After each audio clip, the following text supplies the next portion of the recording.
Hi, this is Sai Vivek Basati from Team 22.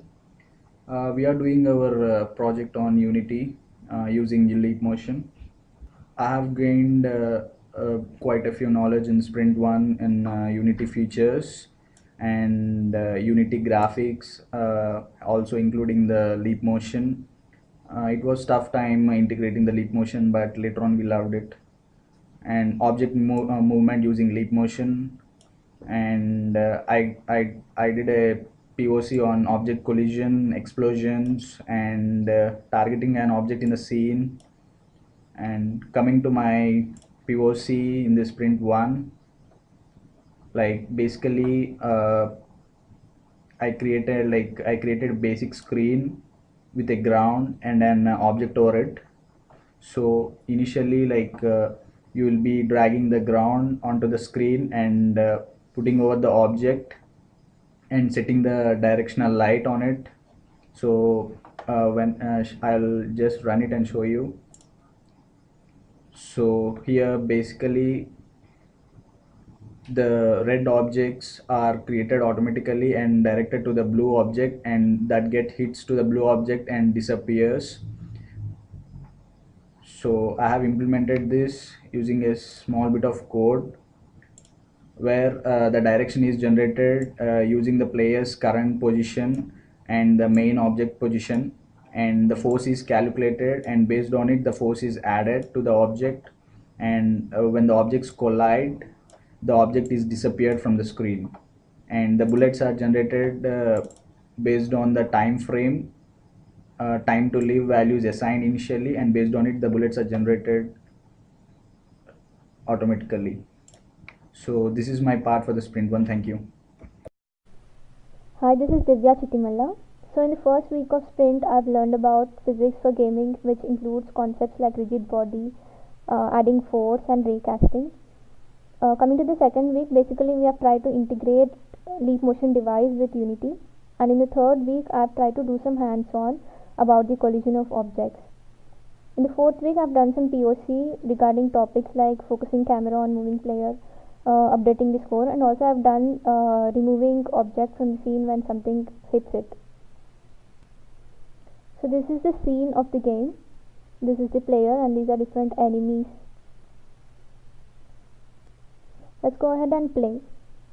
I'm moving the player using the arrow keys, and whenever it touches an enemy, the enemy gets destroyed. Also, the score will get updated. You can also observe that the camera is moving along with the player. Let's see how I implemented these features.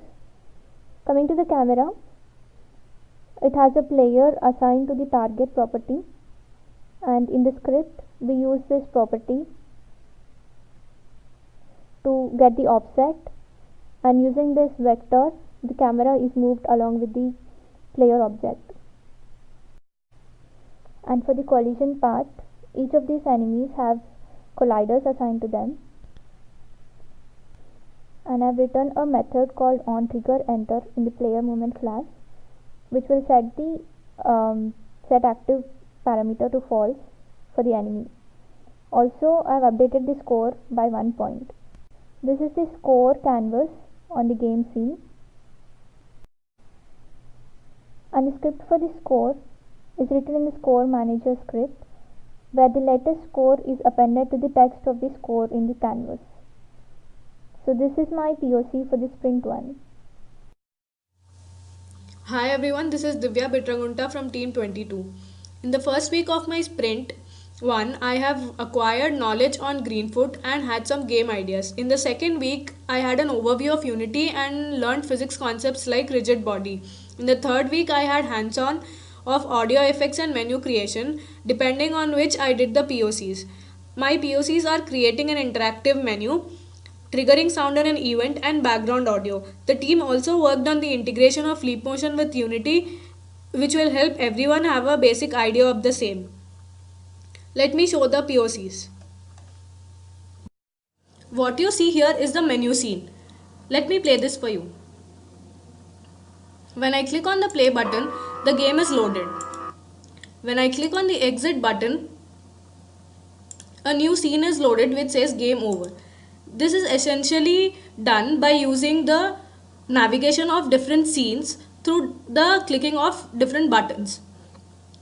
All the scenes need to be added in the build settings so that the application knows that all the scenes are present in the build. In the script, we tell the application which level to load, so that whenever we click on the specific button, the appropriate script is loaded and the application then loads the scene which is specified. What you see here is the game scene. Let us play the game. There is a background audio always playing. And whenever a collision happens between the cube and the sphere, a sound is triggered. Let us see how this is achieved. A plain cube object is created with an audio source. So that the cube doesn't appear in the game scene, we have not selected the mesh renderer. An audio clip is added so that it can play the audio whenever the game is being played. We play it on awake and add it to the main camera so that it does not get lost whenever any transition happens in the game. Let us see how the audio is triggered on collision. Whenever a collision happens, we play an audio on one shot using a clip. We have an audio clip and a box collider. Whenever the sphere collides with the cube, the box collider is triggered, which triggers the audio clip to be played. This was my POC for the first sprint. Hi everyone, this is Ramakrishna. In the first week of this sprint, I have worked on Greenfoot. In the second week, I have worked on Unity. After exploring the features of Unity and Greenfoot, we have decided to go ahead with Unity because Unity supports 3D. In the third week, I tried to integrate Leap Motion with Unity, and in the fourth week, I have done a POC for hand movement recognition using Leap Motion. And along with this, I had another POC for generation of enemies randomly in the game environment, and also these enemies can attack the player. Let's see how I have implemented these features. So after integration of the Leap Motion with Unity, and once we import the package related to Leap Motion, we can see all these Leap Motion related scripts and resources here. So let's play and see how Unity can integrate with Leap Motion. So now you can see my hands are moving over the screen. So this is how we integrate Leap Motion with Unity. So here this room restricts our hand movement, and I have placed another two cubes here. So if I move my hand, so the Unity can recognize my hand movement and these cubes get disappear. See my So if I'm moving my hand, so these cubes are getting disappeared. This is my second POC. Let's move on to third POC. So here this white one is our hero and this black one is our enemy. So these enemies get increased with the timely manner in the environment. Let's start the game and see how these are getting. See. So here the player is moving and the enemy is moving towards the player, and in the above game development region you can see these are enemies are getting created, and also in the hierarchical view you can see the temporary object for these new enemies. So if this enemies can attack the player, we can see the screen color is changing and life is getting decreased. So let's move on to the code.